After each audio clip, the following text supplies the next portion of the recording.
신명기 5장 12절에서 21절인데요. 12절 읽고요. 12절 읽고 16절부터 27절까지 읽겠습니다. 12절, 16부터 21절까지 한 목소리로 합독하도록 하겠습니다. 내 하나님 여호와가 내게 명령한 대로 안식일을 지켜 거룩하게 하라. 16절 너는 내 하나님 여호와께서 명령한 대로 내 부모를 공경하라. 그리하면 내 하나님 여호와가 내게 준 땅에서 내 생명이 길고 복을 누리리라. 살인하지 말지니라. 간음하지 말지니라. 도둑질하지 말지니라. 내 이웃에 대하여 거짓 증거하지 말지니라. 내 이웃의 아내를 탐하지 말지니라. 내 이웃의 집이나 그의 밭이나 그의 남종이나 그의 여종이나 그의 소나 그의 나귀나 내 이웃의 모든 소유를 탐내지 말지니라. 아멘. 오늘 이 말씀으로 주님 은혜 받고 싶습니다. 사모하면서 우리 잠시 고백하겠습니다. 말씀이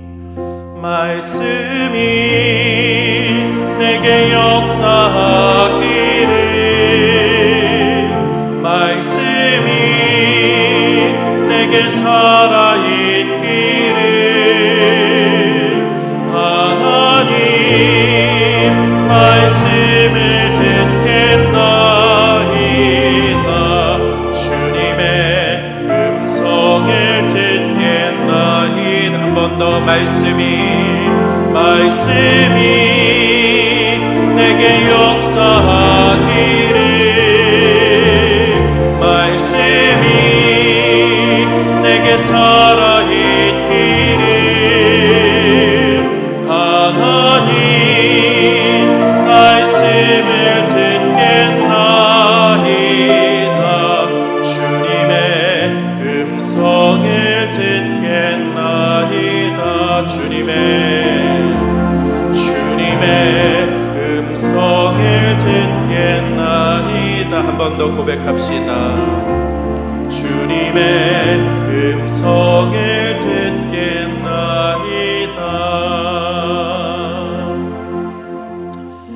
아멘. 우리 마음으로 삶의 원칙이라는 제목으로 오늘 본문 신명기 5장 10계명이죠. 4계명부터 10계명의 내용을 가지고 좀 은혜를 나눠보려고 합니다. 말씀을 준비하는데 제 마음속에 계속적으로 좀 들려지고 울려 퍼졌던 찬양이 있어요. 우리 잘 아는 찬양인데요. 나를 지으시니가 하나님, 나를 부르시니가 하나님, 나를 보내시니가 하나님, 나의 나 된 것은 하나님 은혜라. 이 나의 나 된 것은 하나님 은혜라, 나의 나 된 것은 하나님 은혜라. 요 소절이 자꾸 생각나더라고요. 우리 그 다음부터 나의 달려갈 길, 거기서부터 한번 불러볼까요? 나의 달려갈 길 다가도록, 나의 마지막 꿈을 다하도록,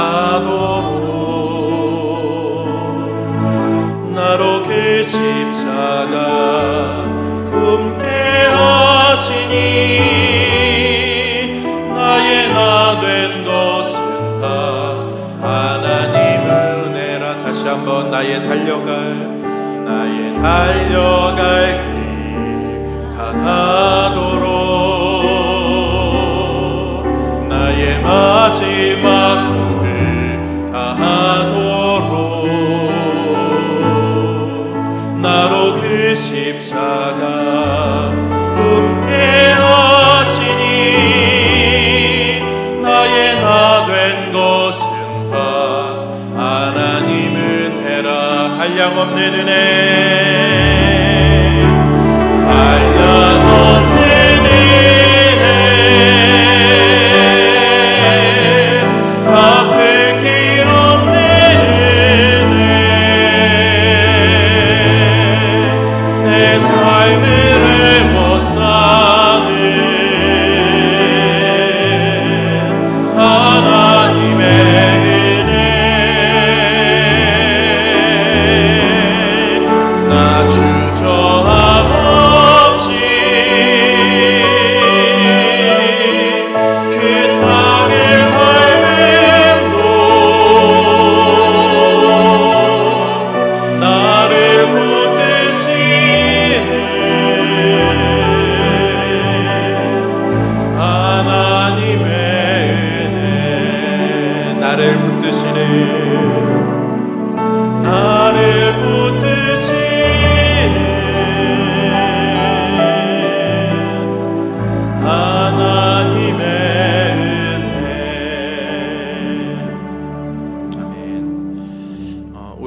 붙드시는 하나님의 은혜가 있어서 또 우리는 한 주를 잘 살아왔습니다.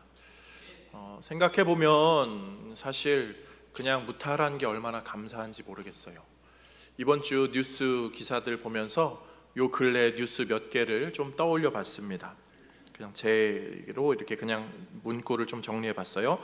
동해 바다로 휴가를 갔는데 해파리가 가득하더라. 지하 주차장에 주차를 했는데 어떤 차에서 불이 나서 내 차가 다 상했더라. 엘리베이터를 tas는데 누가 야구 배트로 폭행을 해서 폭행을 당했다더라. 갑자기 태풍 때문에 비가 내려서 다 잠겨버렸다더라. 호텔에 투숙을 했는데 어느 방에서 갑자기 불이 나서 큰 사고가 났다더라. 아마 다들 들어보셨을 만한 요 근래 뉴스였습니다. 요즘 내가 뭘 잘못하지 않았는데 나는 그냥 열심히 살았는데 이런 일들이 일어나곤 하죠. 주변에서 멀지 않은 곳에서 일어나곤 합니다. 공교롭게 인천, 부천의 사건들이 또 전국을 떠들썩하게 할 만큼 그런 일들이 벌어지면서 이게 우리에게 멀지 않은 일이구나 생각하게 돼요. 젊은 사람들은요, 내 인생에 그런 일이 찾아오게 되면 억가를 당한다고 그래요. 억가. 들어보셨을까 모르겠어요. 억가를 당한다고요. 억지로 까인다는 거예요. 나는 그냥 아무것도 뭐 나쁜 걸 한 건 없는데 사람들이 세상이 나를 억지로 이렇게 해버렸다. 알베르 까뮈의 소설 이방인이라는 책이 있습니다. 그 주인공 메르소가요, 좀 느린 사람이에요. 감정 표현이 좀 무딘 사람이죠. 어머니가 돌아가셨는데도 눈물이 잘 나오지 않아요. 그냥 좀 그렇게 느리는데 속으로는 생각이 많아요. 근데 주변에서 그를 이상하게 보는 거예요. 쟤는 울지도 않아. 쟤는 이런 사람인가 저런 사람인가 마음대로 평가해버리고 잣대를 들이대죠. 그런데 안타깝게도 우발적인 격발로 총기 사고로 살인죄로 기소됩니다. 그리고 재판을 받게 되는데 증인들이 하나같이 이 메르소를 이상한 사람으로 취급하는 거예요.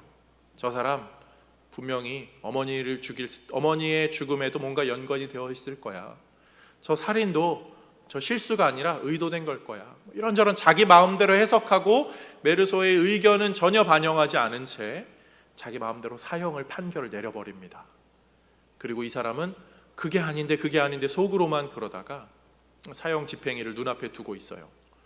한 신부님을 만납니다. 그리고 그 감옥에서 면회 시간에 어느 순간 그 응축되었던 감정이 팍 터져요. 나는 그런 의도가 아닌데, 나는 정말 살고 싶은데 왜 세상이 나에게 이렇게 하는지 모르겠다. 막 그런 장면이 나와요. 불합리한 부조리한 세상에 대한 이야기를 하면서 그럼에도 불구하고 책을 읽다 보면 살아야 돼, 저렇게 있는 게 아니라 우리는 살아내야 돼 그런 의지를 좀 갖게 하는 그 책이 좀 생각이 나더라고요. 사실 우리는 그렇게 살았죠. 여기 계신 분들요, 다 열심히 사세요. 정말 열심히 사셨어요. 그냥 진짜 눈에 앞에 닥치는 상황 정말 다른 거 돌아보지 않고 앞만 보면서 열심히 사셨어요. 근육통, 관절염, 이런저런 몸에 불편한 거 생각해도 다 견디면서 사셨고요. 주변에서 무슨 소리가 들려도 그것 그냥 꾹 참으면서 살았죠. 때로는 가정을 위해서, 인생을 위해서, 미래를 위해서 억울하고 힘들고 괴로운 거 다 그냥 움켜쥐고 혼자 속으로 삭히면서 삼키면서 그 인생을 그렇게 살았죠. 그런데 때론 그렇게 살았는데 인생이 참 어려워요. 이런 인생 가운데 하나님은 어떻게 우리 인생을 바라보고 해석하라고 말씀하십니까? 저는 오늘 10계명에 좀 그런 내용이 담겨 있는 것 같아요. 소망하기는 이 4계명에서 10계명의 내용을 한번 떠올리시면서 오늘 말씀을 듣고 그 가운데서 하나님이 주시는 위로와 격려, 그리고 내 삶의 소망을 다시 한번 확인하는 우리 모두가 되기를 주님의 이름으로 축복드립니다. 두 가지 내용을 조금 생각해 보면서 마지막 결론을 내려보면 좋겠는데요. 첫 번째로요, 성도는요, 의지를 갖고 신앙의 삶을 살아내야 합니다. 의지를 갖고 있어야 되고요, 그런 신앙의 삶을 살아내야 돼요. 저는 이 살아내다라는 표현이 참 좋더라고요. 그 인내의 내자가 견딜 내자인데 살아내다라는 게 꼭 그 내자인 것 같아요. 물론 아니겠지만 저는 그런 의미가 있는 것 같아서 살아내야지, 우리는 살아내야죠. 이렇게 불합리하고 부조리하고 내가 뭘 어떻게 하지 않았는데 이런 일이 저런 일이 생기는 그 인생, 그래도 잘 살아내야죠. 힘내서 견디고 살아내야죠. 그리고 그 인생을 어떻게 살 것인가? 십계명이 제시해 주는 거예요. 안식일을 기억하여 거룩히 지키라, 부모를 공경하라, 살인하지 말지니라, 간음하지 말지니라, 도둑질하지 말지니라, 이웃의 것을 탐내지 말지니라, 쭉 가면서 십계명이 그 삶을 어떻게 살지를 알려주죠. 근데 그 1계명에서 3계명은 하나님에 관련된 거, 4계명부터는 우리 삶에 관련된 건데, 삶의 시작을 안식일로 둡니다. 안식일을 기억하여 거룩히 지키라. 왜 이 안식일 얘기가 있을까요? 안식일은요, 어떻게 잘 지키는 거죠? 이렇게 주일에 교회 나와서 예배 드리면 안식일 잘 지키는 건가요? 오늘 집에 가시다가 배고프시다고 커피 한 잔 사드시면 안식일 못 지키는 건가요? 오늘 일 나가면은 안식일 어기는 건가요? 안식일은요, 안식일을 어떻게 보내느냐가 중요한 게 아니라 사실은 더 본질적으로는요, 안식일을 기억하여 거룩히 지키라. 이 기억하는 데에 의미가 있고요, 거룩의 의미를 우리가 좀 찾아봐야 돼요. 기억한다는 거예요, 평소에 기억한다는 거예요. 토요일 저녁에 내일 주일이니까 깨끗한 옷으로 이거 입어야지 저거 입어야지, 일찍 자야지, 이게 안식일을 지키는 거죠.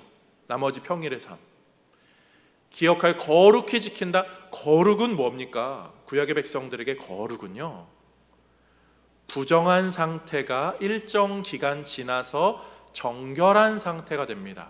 그 정결한 상태에 제사를 드려서 거룩한 상태가 돼요. 그러니까 안식일에 거룩하려면 나머지 그 기간 동안에 부정을 빼버려야 되는 거죠. 그러니까 6일의 삶 동안에 부정의 요소를 하나씩 제하면서 일정 기간이 지나서 부정에서 정함의 상태가 되고 주일을 맞이하여 예배로 나아가면서 우리는 거룩의 상태로 그렇게 회복되고 또 그것으로 한 주를 살고, 즉 안식일을 지킨다는 건 평일의 삶을 더 이야기하는 거예요. 그런데 우리는 흔히 안식일 지키는 거, 주일에 돈 쓰면 안 돼, 주일에 일하면 안 돼, 너무 이 단편적으로만 좁게 생각하죠.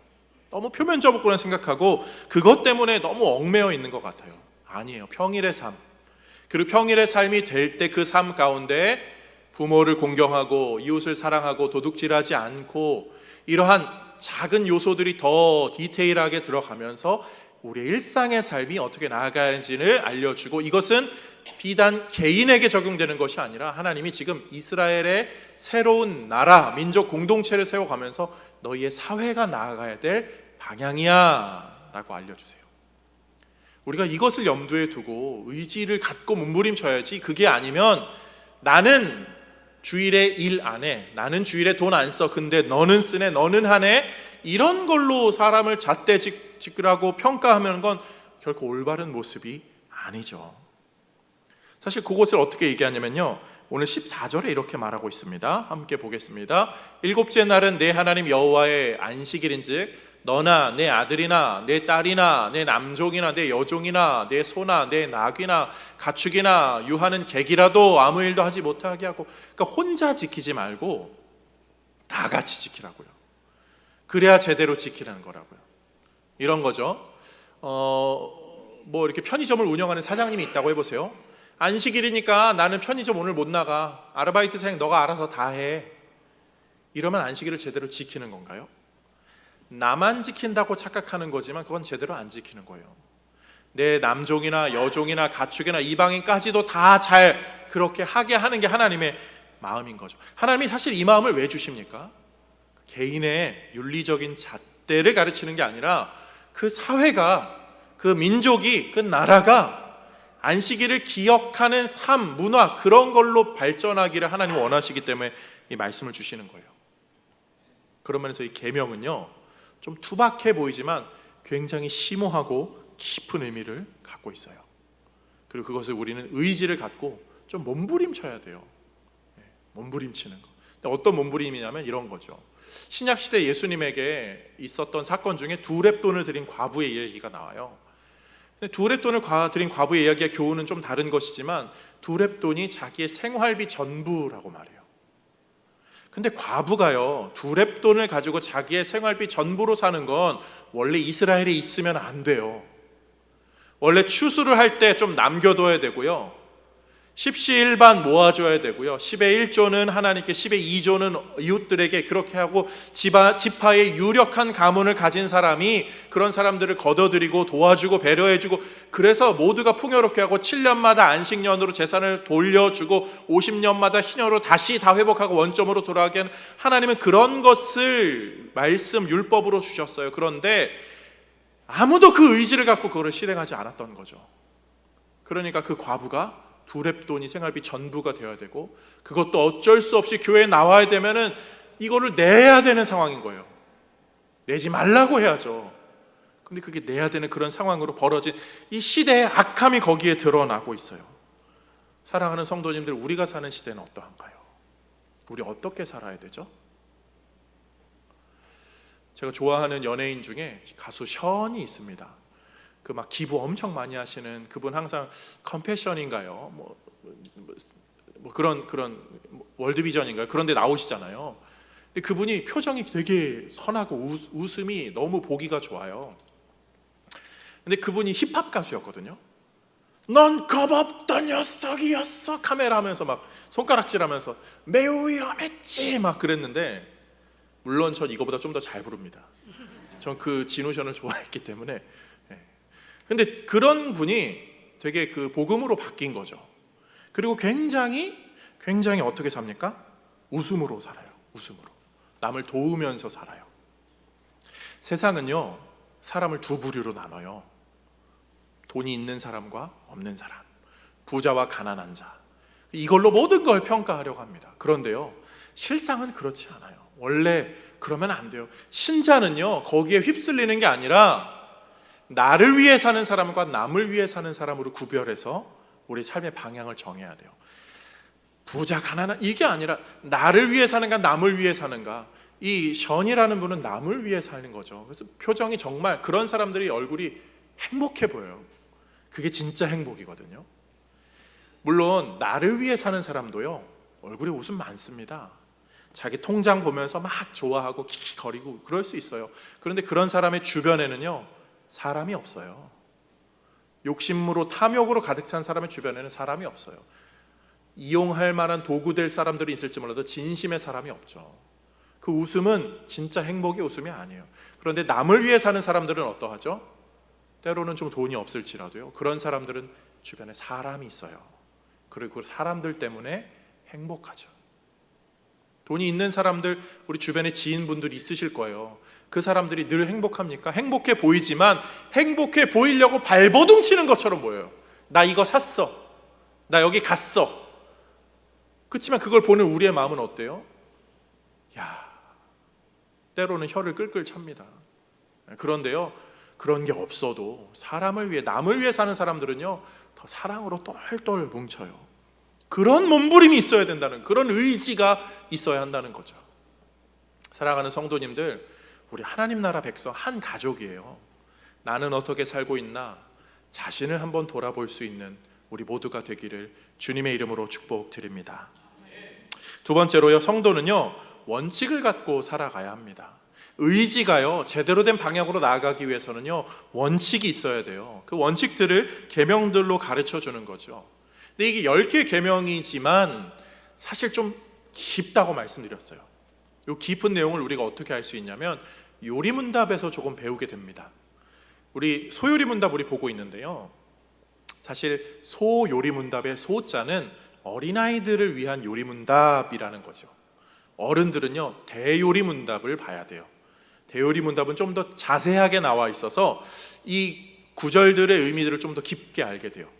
근데 10계명을 대요리문답에서는 보통 3가지 질문으로 나뉘어요. 3가지 항목으로. 첫 번째로 그 계명이 무엇입니까? 그러면 8계명은 도둑질하지 말지니라. 두 번째로는 그럼 그 계명이 의미하는 바는 무엇입니까? 그냥 도둑질하지 말라, 나는 도둑질 안 하니까 괜찮아, 이게 아니라 정직하게 살고 바르게 살라고요. 그럼 그 계명이 금지하는 게 뭡니까? 이렇게 3단계로 나누거든요. 금지하는 게 보면은 불법을 자행하지 않고, 뇌물을 주지 않고, 탐욕을 부리지 않고, 세상 것에 과한 애착을 갖지 않고, 보증 서지 않고, 심지어 불필요한 소송 같은 것도 하지 마세요. 하지 말아야 될 것까지 자세하게 그 대요리문답에서는 좀 이야기를 하고 있어요. 원칙이 좀 깊게 이해가 될 때 그 의지가 올바른 방향으로 쭉 나가게 됩니다. 근데 이거 좀 딱딱한 이야기를 우리 삶에 좀 적용해서, 우리 실생활에 적용해서 한번 생각해 보겠습니다. 우리 인생을 살다 보면요, 결혼이라는 관문을 지나가게 됩니다. 근데 결혼을 어떻게 하죠? 매니저를 이렇게 업체를 통해 가지고 식장을 정해서 날짜를 잡고 웨딩드레스, 턱시도 이런 거를 정하고 예단은 뭘로 할지, 신혼여행은 어디로 갈지, 그리고 혼수는 어떻게 할지 이런 것을 합니다.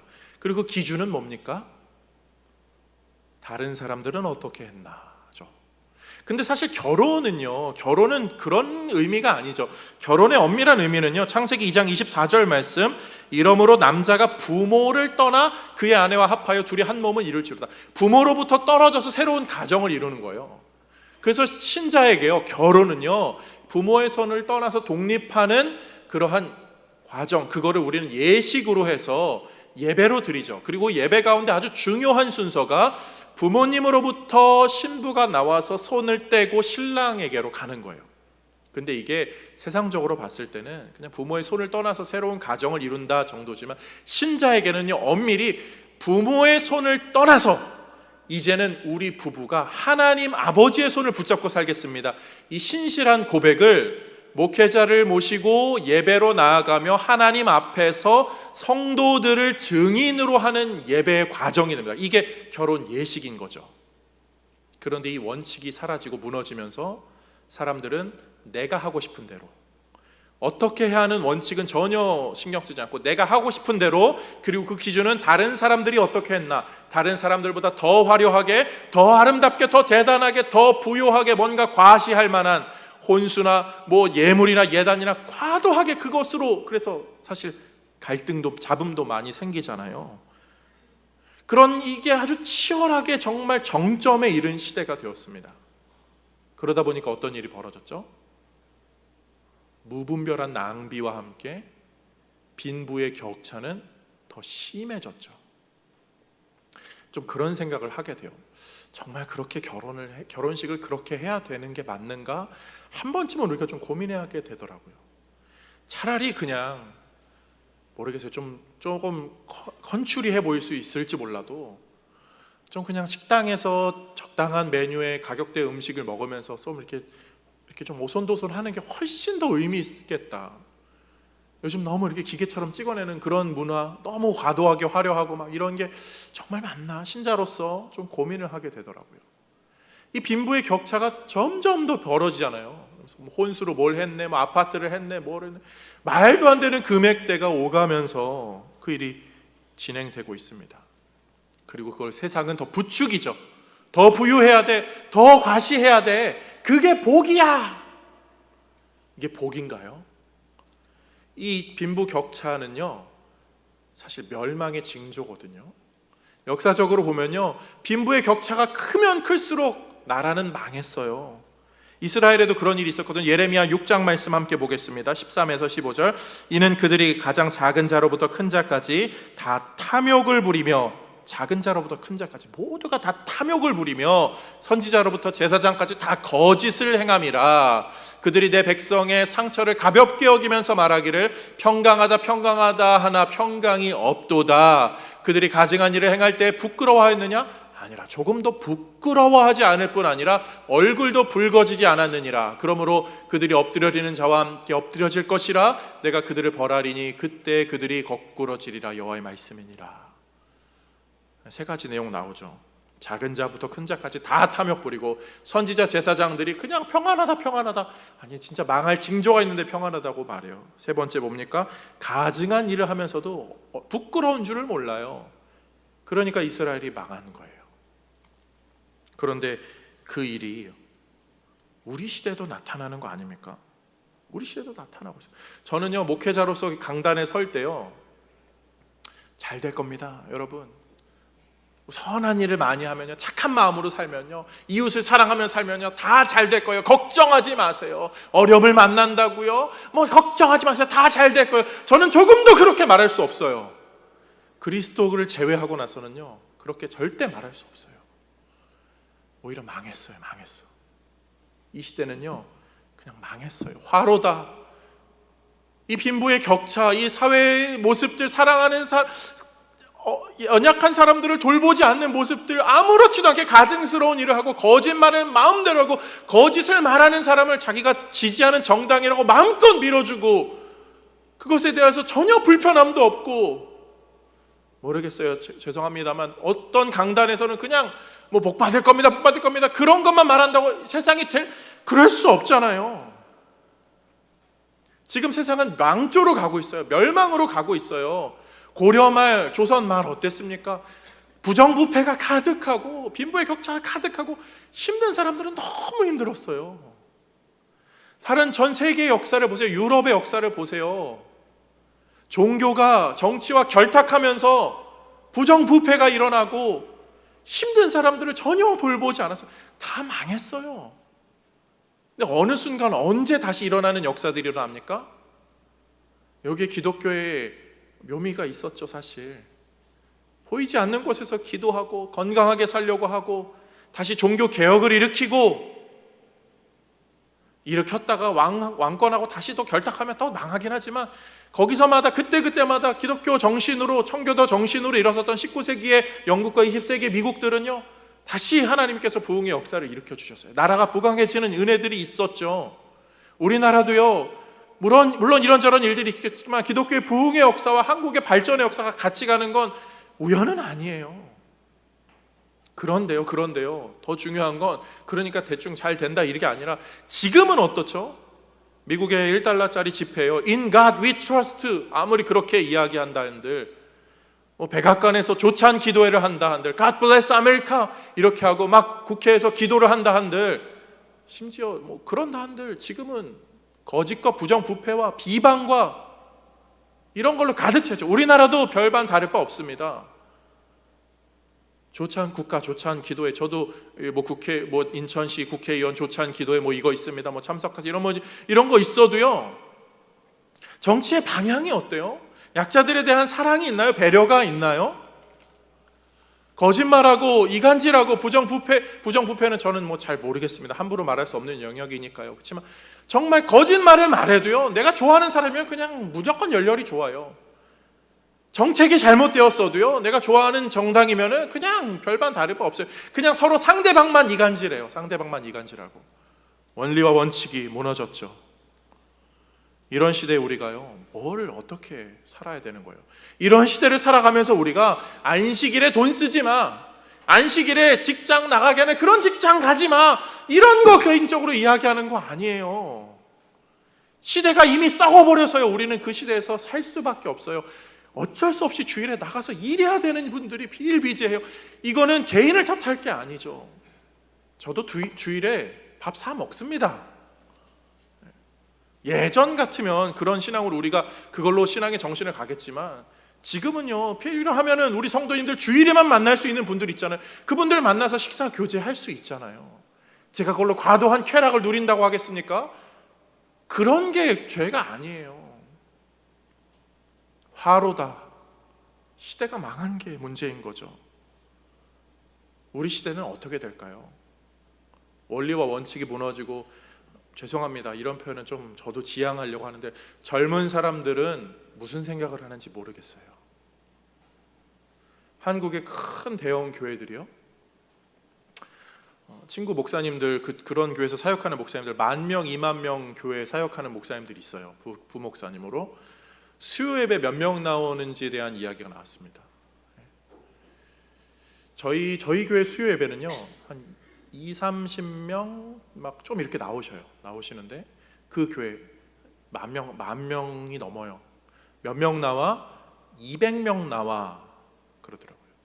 200명이면 굉장히 많은 숫자 같지만 10,000명이 넘어가는데 200명이면 1몇 프로인 거예요. 2%밖에 채 되지 않는 거죠. 저희 교회를 따지자면 10명도 채 안 모이는 그런 수준. 한국 교회 실정이 그래. 그 교회만 그런 게 아니라 다른 우리 주변의 교회들이 지금 다 그런 상황이에요.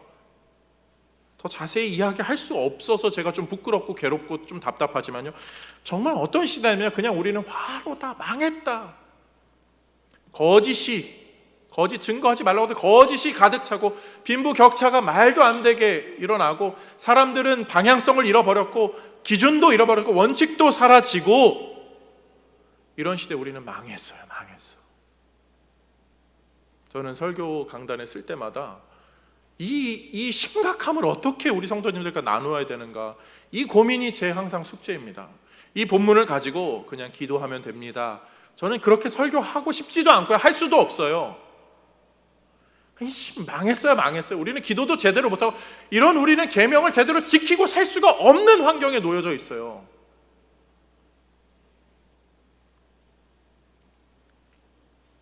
그런 우리에게 어떤 일이 벌어졌는지 아세요? 세례 요한이 이렇게 말해요. 예수님의 오심을 보면서 보라, 세상 죄를 지고 가는 하나님의 어린 양이로다. 예수님은요, 나를 위해서 오신 분 정도가 아니에요. 예수님은 세상의 죄를 짊어지시고 가시기 위해 오신 분이시죠. 약한 세상. 우리는 그냥 다 사실은 죽을 수밖에 없는 그런 세상인데 그 세상의 죄를 짊어지시기 위해 예수님이 오셨어요. 그분이 어떤 역할을 하신 거죠? 오늘 본문에 후문맥에 이런 얘기가 나와요. 하나님 그 계명의 말씀을 주십니다. 그 산에서 그 불 가운데 막 주셨던 말씀들, 그리고 그 후문맥의 백성들이 이런 반응을 보였다고 하죠. 25절 말씀, 이제 우리가 죽을 까닭이 무엇이니까 이 큰 불이 우리를 삼킬 것이요.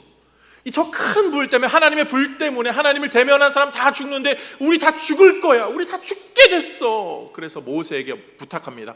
모세, 너는 하나님과 대면하여서 산 사람이잖아. 하나님의 말씀을 들은 사람이잖아. 그러니까 너가 우리 대신 가서 하나님의 말씀을 우리에게 전해주면 우리가 그 말씀 듣고 살겠습니다. 그러자 하나님께서 그 후문맥에 보면요, 그렇게 하겠다고 하세요. 목사님 자막이 넘어가야 돼요. 모세라는 그 중간자가 세워졌기 때문에 이스라엘 백성들이 살게 되었고 그 계명을 알게 되고 그 계명 따라 살게 되었죠. 이스라엘 백성들은 그 얘기를 하는 거예요. 우리는 죽게 되었다. 그 하나님을 보다니, 하나님의 계명, 하나님의 음성을 듣더니 죽을 수밖에 없게 되었구나. 그런데 우리에게 한 가지 마음이 있어. 살고 싶어. 우리도 동일한 마음이 있잖아요. 우리 이렇게 좀 비참한데요. 사실 우리 마음속 깊은 곳에는 그 알베르 까미의 이방인의 그 메르소처럼 우리도 살고 싶잖아요. 우리 잘 살고 싶잖아요. 더 잘 살고 싶고 더 잘 되고 싶잖아요. 이 강렬한 열망을 우리는 어떻게 해결할 수 있죠? 세상은 다 망해가는데요. 멸망의 징조는 여기저기서 빵빵 터지는데요. 어떤 일이 한 주간에 어떻게 벌어질지 모르는데 우리는 어떻게 살 수 있죠? 이번 주에요, 제가 건강검진을 받았습니다. 건강검진 받기 상당히 두려웠거든요. 과도한 몸무게와 약간 이 미심쩍은 마음 때문에 제 계획은 연말에 받아야겠다. 최소한 10kg 이상은 뺀 다음에 받아야 이렇게 무슨 다른 소식이 없겠지 이러면서 약간 그런 계획이 있었습니다. 그런데 끊임없이 저에게 전화가 들려오더라고요. 국민건강보험공단에서 하는 이거 검진을 꼭 받으셔야 되는데 예약 날짜 잡아드릴까요? 제가 한 2년 전에 그거 계속 미루다가 12월 말일에 받았거든요. 그때는 위 내시경을 하는데 위 조영술, 수면 내시경 되나요? 안 돼요. 위 조영술 해야 된다 가지고 막 입에 막 집어넣고 하는 거 했는데 너무 괴로워서 올해는 꼭 수면으로 해야지. 근데 자꾸 미루면 안 될 것 같아서 이제 예약을 하고 지난주에 받았습니다. 그래서 지난주 주일 저녁부터 식단을 관리하고 두부만 먹으면서 연명하다가 수요일 오후에 예배 끝나고 가서 받았어요. 어찌나 사람이 경건해지는지, 지난날에 무분별하게 먹었던 제 과오를 회개하면서 제가 주님, 제가 건강히 똑바로 살겠습니다. 그래서 건강검진을 받았어요. 근데 감사하게 깨끗하게 나왔어요. 깨끗하게. 의사 선생님이 이건 뭐 용종도 아닌 것 같아요 이러면서 이렇게 진짜 근데 사진을 보여주는데 깨끗해서 얼마나 감사했는지. 그래서 더 챙겨야지. 그래서 커피도 더 연하게 먹어야지 이렇게 했는데 중요한 거는요, 약간의 말무리 직전에 제가 부드러운 얘기 잠깐 했습니다. 중요한 거는 제가 거기서 그 경건한 순간에 한 가지 좀 깨우친 배움이 있었어요. 뭐냐면 이렇게 순서 따라 지나가는데 옆에 정확한 문구는 기억이 안 나는데 그거예요. 한 번 사용한 주사기는 재활용하지 않습니다.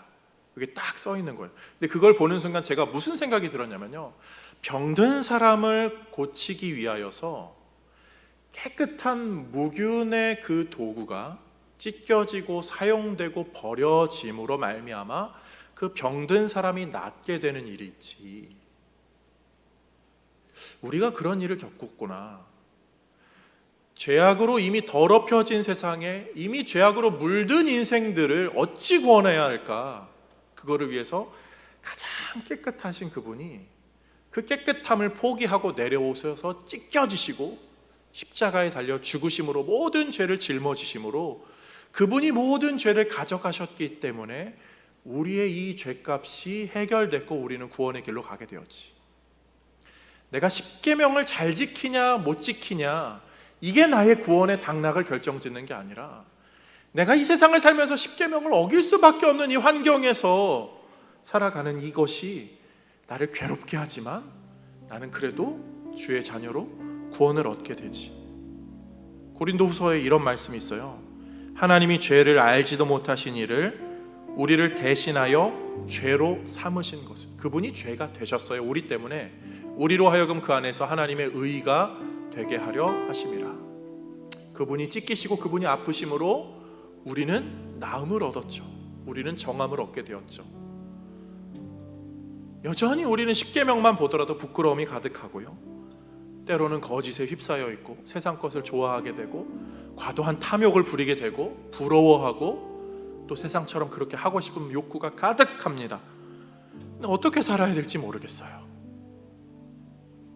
근데 이런 우리에게 성경이 좀 제시해주는 좋은 모범이 있더라고요. 이스라엘 백성들이 그 계명을 받고 광야 생활을 지나가면서 가나안 땅에 들어가기 직전에 어떤 일이 벌어집니까? 여호수아가 이렇게 말하거든요. 너희는 선택하라. 나와 내 집은, 오늘 나와 내 집은 여호와를 선택하겠다. 사랑하는 성도님들, 선택하세요. 물들어 있어도 어렵고 힘들어도 어쩔 수 없이 피치 못하는 상황에서 이 시대의 풍파에 휩쓸려 간다 하더라도요, 우리 주일에 일할 수밖에 없을 수도 있거든요. 우리 직장 생활하면 그럴 수밖에 없잖아요. 주일에 뭐 그런 거에 너무 죄책감 갖지 마시고요, 선택하자고요. 순간순간 주님이 마음 주실 때 나는 그리스도를 선택합니다. 그리스도를 따르겠습니다. 그리스도를 의지합니다. 그리스도의 음성을 듣겠습니다. 그리스도를 내 중심에 모시겠습니다. 주님이 주시는 눈으로 보고, 주님이 주시는 마음으로 살고, 주님이 주시는 손으로 행하고, 주님이 주시는 그 발로 내가 원하는 곳에 가서 주의 일을 하겠습니다. 힘들고 어려운 인생길에서 우리 주님 따라가는 우리 모두가 되기를 주님의 이름으로 축복드립니다. 이 시간 우리 잠시 마음으로 드리는 예배로 함께 나아가겠습니다. 반주가 나가는 동안에 여기 좀 적으실 분들은 적으시고, 하나님이 나에게 오늘 주시는 도전은 무엇인가 묵상하시고요, 또 그것으로 마음속에 좀 잘 갈무리하시면 좋겠습니다. 조금 시간 갖고 또 찬양으로 고백할 터인데, 찬양할 때도 그냥 적으셔도 되고 나누셔도 되겠습니다. 찬양 부르셔도 좋고요. 찬양을 조금 넉넉히 부르려고 하거든요.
기도문을 작성하다 보면, 자신의 마음을 정리하며 글로 써보다 보면 때로는 좀 더 민낯이 드러나고 내 신앙의 실체를 더 잘 확인하게 됩니다.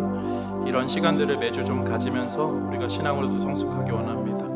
계속 적으실 분들, 묵상하실 분들은 개인으로 묵상하시고 기도하시고, 찬양하실 분들은 찬양하며 나아가겠습니다. 이 험한 세상 나 살아갈 동안 내 주님 가신 길 걸으며 내 주님을 찬양해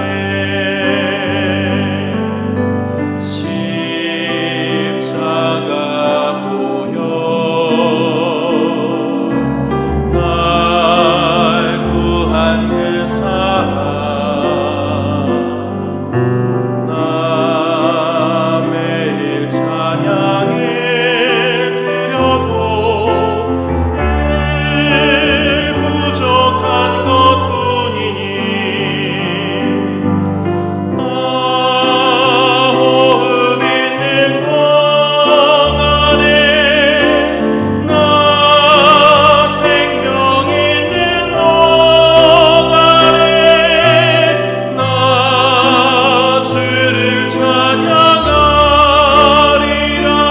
내게 생명 주신 주님을 이 험한 세상 이 험한 세상 나 살아갈 동안 내 주님 가신 길 걸으며 내 주님을 찬양해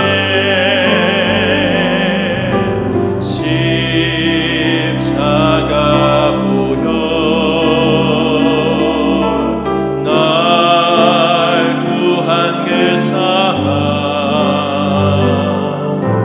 나 매일 찬양을 드려도 내 부족한 것뿐이니 나 호흡 있는 동안에 나 생명 있는 동안에 나 주를 찬양하리라. 내게 생명 주신 주님을 어찌하여야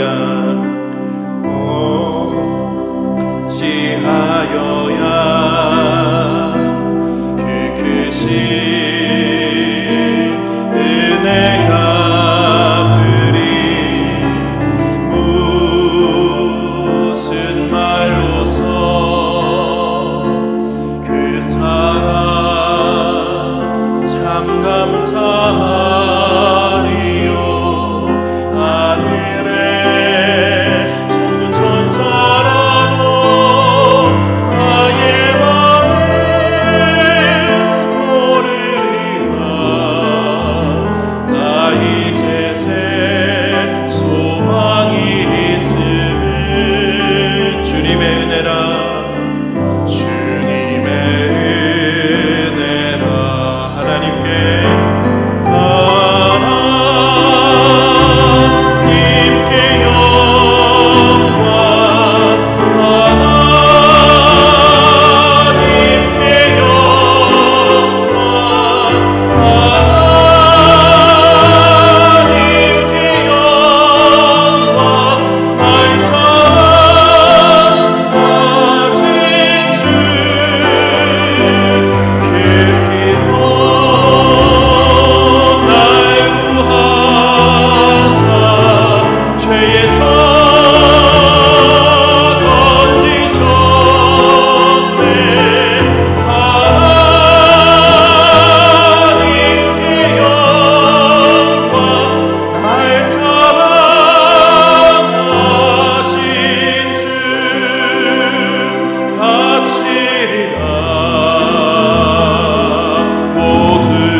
기도합시다. 이 세상